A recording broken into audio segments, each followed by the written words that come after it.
You want to see a market crash? If we lost this election, I think the market would go down the tubes. We are a nation whose stock market's continued success is contingent on MAGA winning the next election. Trump cash versus Kamala crash. We're going to have a crash like 1929 if she gets in. A 1929 style depression. 1929. When I win the election, we will immediately begin a brand new Trump economic boom. It'll be a boom.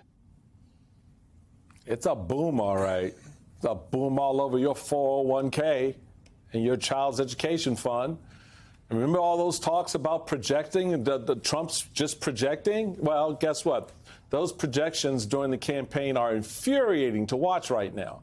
The financial markets try and find the bottom.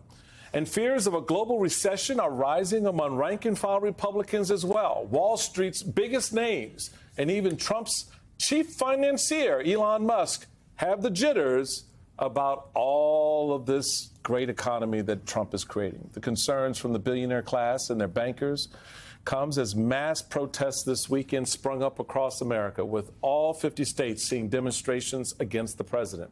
The financial turmoil and those government cutbacks. Back with me are George, Ed, and Maria Teresa.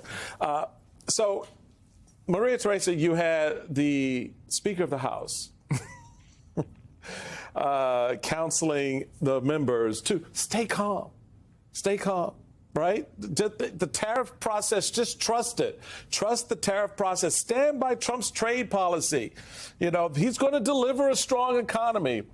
Well, I don't know where he's got $6 trillion to put back into the economy, because they just shed $6 trillion, Donald Trump did.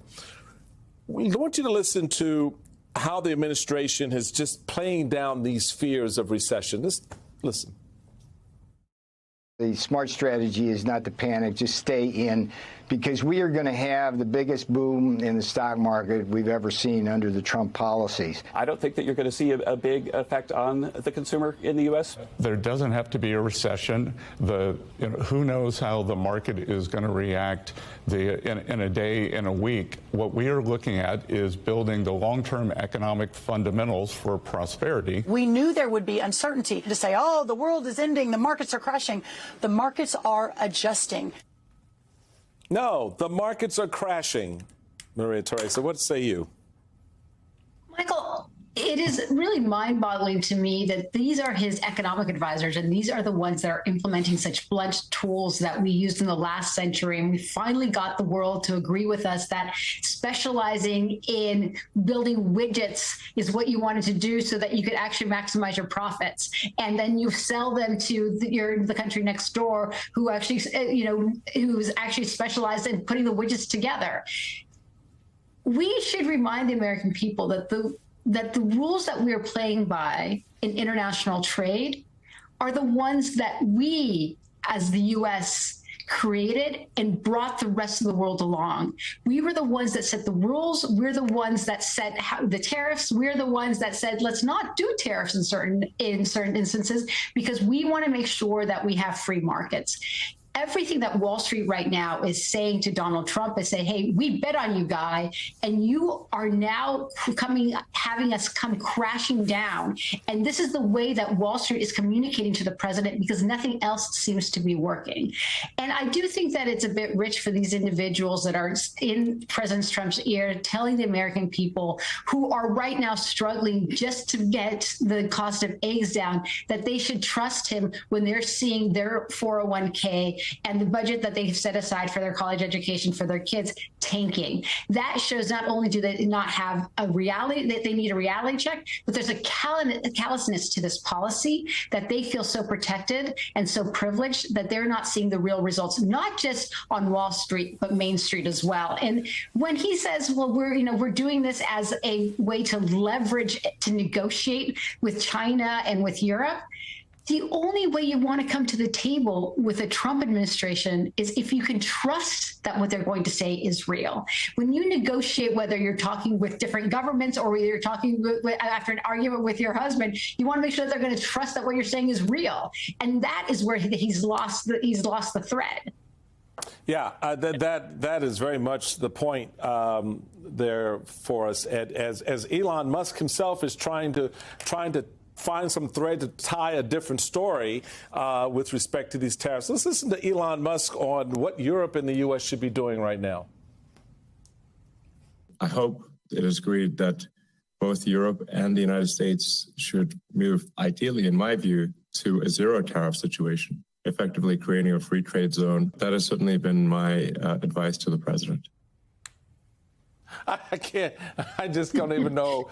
The level of stupid that it gets played out by these guys is just galling. And how do you assess the guy who's basically turned our government inside out, now whining and complaining? Oh, I think they should go ahead and do take tariffs off the table.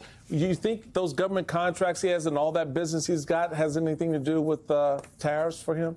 What did I miss? No, I mean, watching him, watching Scott Bessent, watching Peter Navarro, watching Kevin Hassett, I honestly for a moment thought this was like a sort of series of SNL clips or late night comedy clips. I mean, the idea that we are building the platform for our future prosperity that Scott Bessent very, very courageously is trying to make out of this situation it's beyond comic.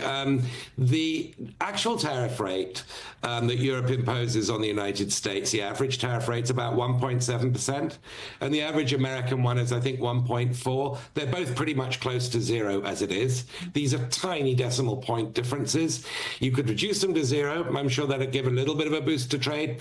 Wouldn't make very much difference. The whole premise on which this trade war has been launched is false. And the fact that Elon Musk is now considered to be a voice of sanity and reason, when he's basing his argument there on the idea that they're high, these barriers, shows that even he doesn't grasp the situation. But Peter Navarro, of course, he is kind of the Voldemort, the Lord Voldemort of trade economics. Even protectionists are embarrassed to listen to his arguments. And I heard him today several times go on TV and say our methodology and how we decided what tariffs to apply was absolutely sound. And all the trade economists and all the work on which it was based, they all agree with it. They all repudiate it. They all say it's not based on their work. I don't know. I mean, this is Saturday Night Live. It's just funny.